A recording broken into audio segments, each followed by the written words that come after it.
changing my opening because I want to let Rydell know that somebody did see you in the pool. I was the lifeguard when you football players came in there with weighted vests on. Scary.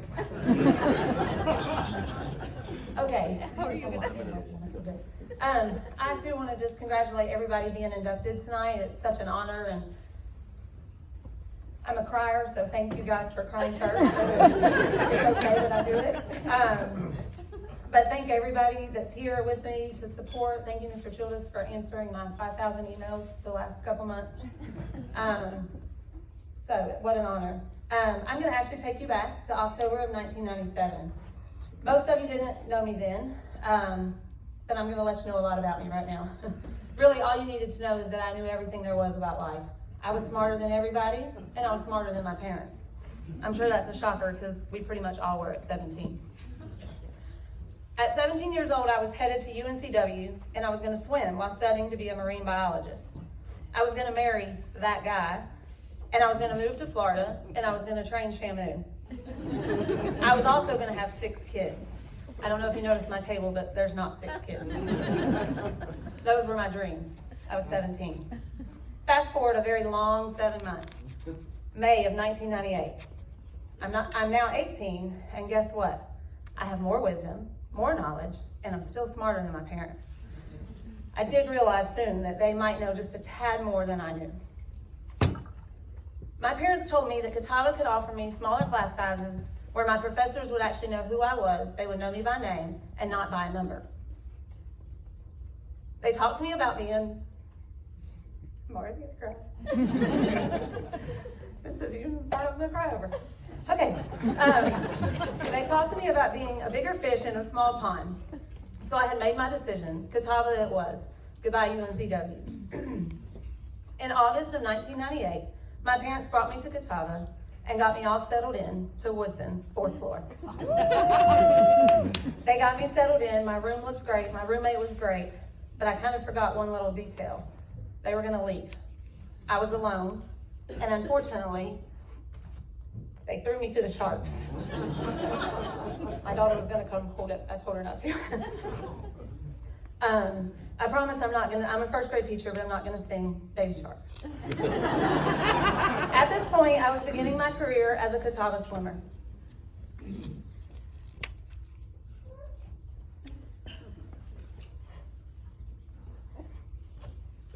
I've only ever trained at this point under one person in my life.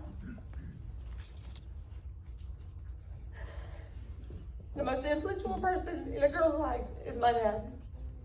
He was the only coach at the time that I knew. I'm gonna get it together. I was so nervous. I was scared. I didn't feel like I could swim under anybody else. Coach Nikki made sure that when I came, I was settled and she calmed my nerves. She gave me a few days, but then it was time to move on.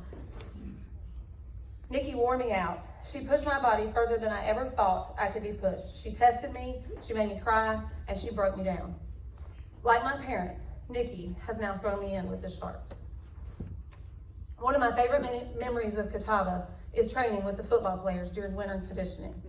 Coach Walker and Coach Tom Sula didn't care I was a girl. They didn't care I wasn't 6'6". They didn't care I didn't weigh 200 pounds. I was on their turf. I didn't know sharks could play on land. My favorite memory is the bonding with football players over the trash can, standing beside a 6'6", sweaty, stinky football player while we all throw up. It's nothing everybody gets to do. My guess is our next circuit was the dungeon with Coach Tom Sula. My freshman year, I worked my butt off. I did not quite make nationals, and that was okay. I was mentally and physically stronger than I had ever been. Going into my sophomore year, I had amazing teammates. They knew all my goals of making it to NCAA nationals. They pushed me on, they cheered me every step of the way. During that time, there were a few sharks, but in life, aren't there always? Those sharks told me that I couldn't do it, but I was determined to prove them wrong.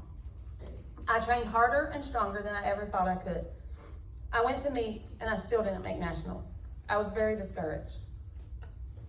It came down to a meet that year that Coach Nikki came to me and she said, I cannot go to this meet. She had other obligations. How? What do you mean? How can I go to a meet? This is my chance. How can I not have my coach there? I can't do this without a coach. Nikki called my dad, and he offered to take 15 to 20 Catawba girls to a swim meet on a van. We get to the swim meet. I felt good. I was ready to swim, and I was excited to be under my dad's coaching once again. I stepped up on the blocks, and I began the race of my lifetime. The whole swim, I could see my teammates running up and down the pool. I could even hear my dad screaming at one point. I thought he was going to fall in on top of me. What was going on? Was I doing it? Was I ahead of my cut? Something exciting is happening, and I hope it's me and not her. I finished the race, and everyone was at the end of the lane, and they pulled me out of the water, my dad being the first one. Even the other team was cheering for me. I had done it. I had finally made that national cut. Getting the cut for nationals took 2 years, and it was tough. But getting there physically was going to prove to be like what? Being with Sharks. It was spring break at Catawba, and it was dead. There was nobody on campus. The power had gone out, and I was to be at my flight, I think, around 10 o'clock the next morning. This was before cell phones, so my alarm did not go off. My coach couldn't get in touch with me. My parents couldn't get in touch with me. Nobody could get into the dorm to bang on my door. Somehow, Nikki got in touch, or I woke up and we got together and we finally got in the car and headed to the airport. On the way, we got in a wreck. Sharks. What is going on? I finally realized my dreams were not going to happen. I was not going to make it to nationals, and I was not going to swim. I was going to miss my flight, and it was all just a dream. Luckily, we made it to Buffalo, New York, where it was very cold. We had no more problems getting there. I was exhausted, and I hadn't even started swimming yet. All I wanted was a good night's rest. I don't know if you've ever been to Buffalo, New York, but would you believe that they've put this huge hotel right beside what I thought was a train station? We go to bed that night. I'm supposed to swim the next day, and I toss and turn for this loud noise, and a train starts to come through. I then realize that's not a train. That's my coach snoring. After an hour of that would be Nikki, she's not here, so I'm gonna call her. After an hour of tossing and turning, I finally got up, walked out of my room, down the hall to my parents' room, knocked on the door, explained what happened. Can I please go to bed? I get settled, I close my eyes, I'm finally about to fall asleep, and the train comes back. My parents snore. Sharks everywhere. I finally made it to the meet and had the time of my life. It was so exciting and it was so much fun. I remember swimming, but I remember so much more about the memories that were made. I felt like $1,000,000. That was the weekend in 2000 that I made my first All-American status. At the end of my sophomore year, Nikki informed me that she had a job opportunity and she couldn't pass it up and she needed to leave Catawba. I was devastated. Why are the Sharks everywhere? This just keeps happening. My junior year was a bit of a blur. I had had surgery the summer before. I had a one-season coach, the death of a good family friend. It just was tough. My heart wasn't in it. In life, everything can't be perfect, and I realize that now at almost 40 years old.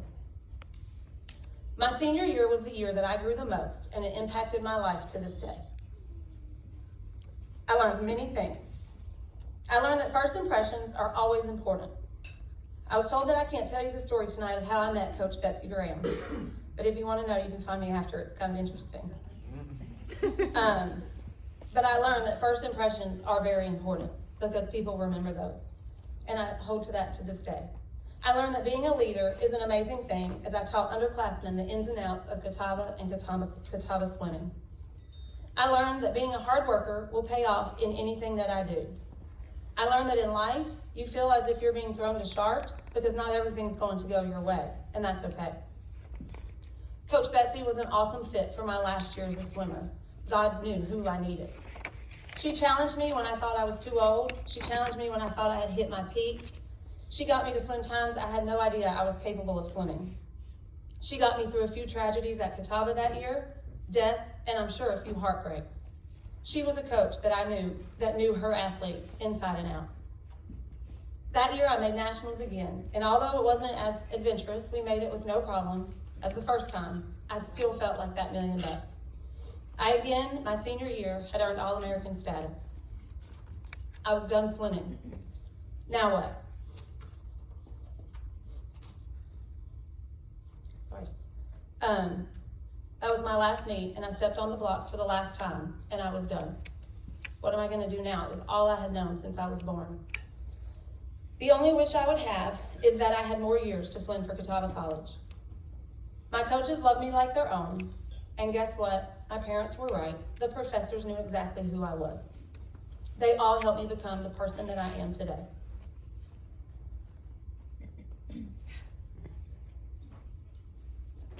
I'm a wife to my dream guy, not that guy. I'm the mother of 2 awesome athletic children. I'm a first grade teacher that hopes to change a child's life, like my life was changed by my dad, Coach Nikki, and Coach Betsy, and Coach Walker, and Coach Hamsula. I had planned on coming alone tonight because I didn't want my son Hudson, who's the starting quarterback, to miss his last football game. His team was pretty upset. I didn't want my daughter to miss her first gymnastics meet of the season. However, my husband, being the smarter person than me, and their coaches wanted them to see that hard work and determination can pay off even 20 years later. When I graduated from college, my dad had emailed Coach Betsy and asked, "How did you do that? How did you take her and make her swim fast? How did you get that out of her?" Betsy emailed him this picture, and you probably can't see it, but Betsy emailed him this picture and said, "I trained her with sharks." Who would have known from day one in 1998 that Betsy's shark would allow me to see all the times that a shark has impacted my life and allowed me to grow, and also to see that I'll still be faced with future sharks. Thank you, Catawba, for a life-changing 4 years, and thank you for still impacting my life 20 years later. I also want to thank all of my family that is here tonight. My in-laws have come with my husband and my 2 children, my parents, my aunt and uncle who drove from UNC Wilmington, or from Wilmington, not UNC Wilmington, but my brother and sister-in-law and my 2 kids and their 2 kids. And I'm really thankful that this light is here because I cannot see my uncle who had planned on embarrassing me the whole time. Thank you.